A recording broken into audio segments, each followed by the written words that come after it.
Hi, Lee Phillips here. I want to talk about making an asset list for your heirs. Now, okay, maybe you don't think about that much, but your kids are going to think about it after you die. And yes, you are going to die. That's one of the certainties. The question is, do you want to make it easy for your kids to come in and manage things after you die? Most people do want to do that. They want to help out the kids. So let's look at it for 2 seconds. One of the big problems is finding assets. And I remember many years ago in our church group, the man died, left a widow, and they had been through the Depression, and this guy didn't trust banks. And he had bank accounts, little bank accounts, all over the place.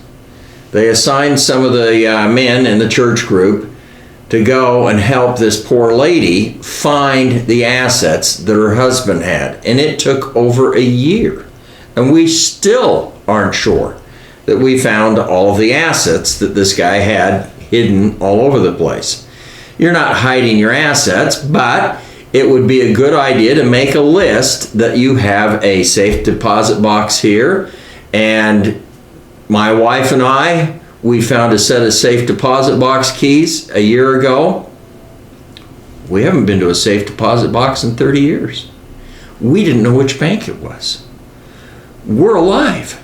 We finally figured it out, and we went, and sure enough, there was a safe deposit box, and we had put all kinds of stuff in this safe deposit box. We hadn't seen it for 35 years or whatever it was, but we found it. That would have been extremely hard for our heirs to have found. Make a list. You have a safe deposit box in this bank. You have a savings account in this bank. You have a checking account in this bank. The business checking account is in this bank. The brokerage account is with this brokerage firm. I have an online brokerage account. I have these pieces of property.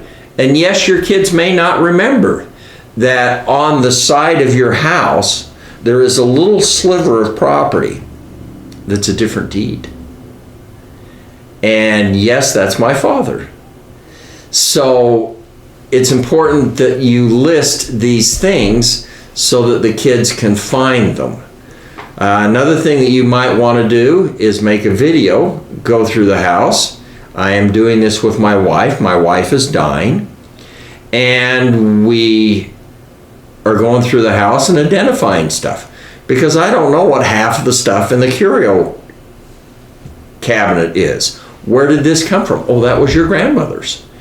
And the children aren't going to know that this thing has an inherent value, not monetary value, but personal value. This was my great-great-grandmother's, and maybe your kids might like that. So you're going to have to record all of this stuff.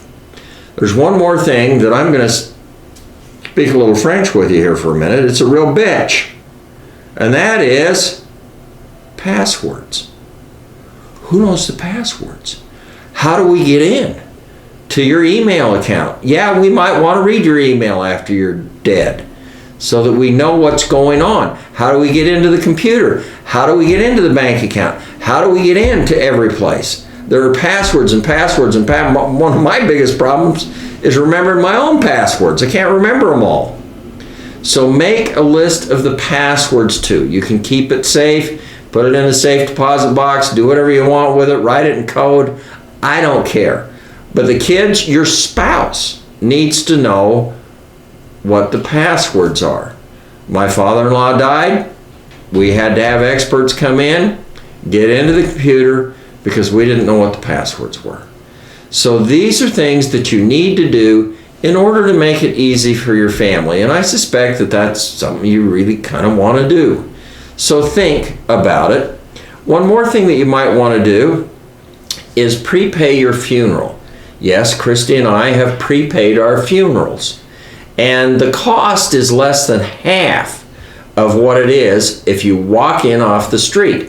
And you get to decide exactly what you want. You don't have the funeral guy standing there with his arm around you saying, well, you really want to give mom and dad the best, don't you? And that'll be an extra $10,000. No, you made that decision. You picked it out. The kids don't have to worry about it. I don't have to worry about it when Christy dies. So we understand exactly what's going to go on when she dies and what's going to happen, who's going to pay for the flowers. The flowers are fixed. Everything is fixed. We know that.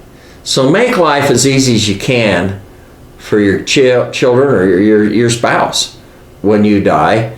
Think about it a little bit in advance. Yes, we've picked out the gravestones. We've done everything else. If we both die tomorrow, our kids won't have to do a thing, and it's going to save the family probably 50% anyway of what it would have been had we just walked in off the street. So you need the list of assets, you need the list of passwords, and then do some extra planning in advance. It's going to make life a lot easier.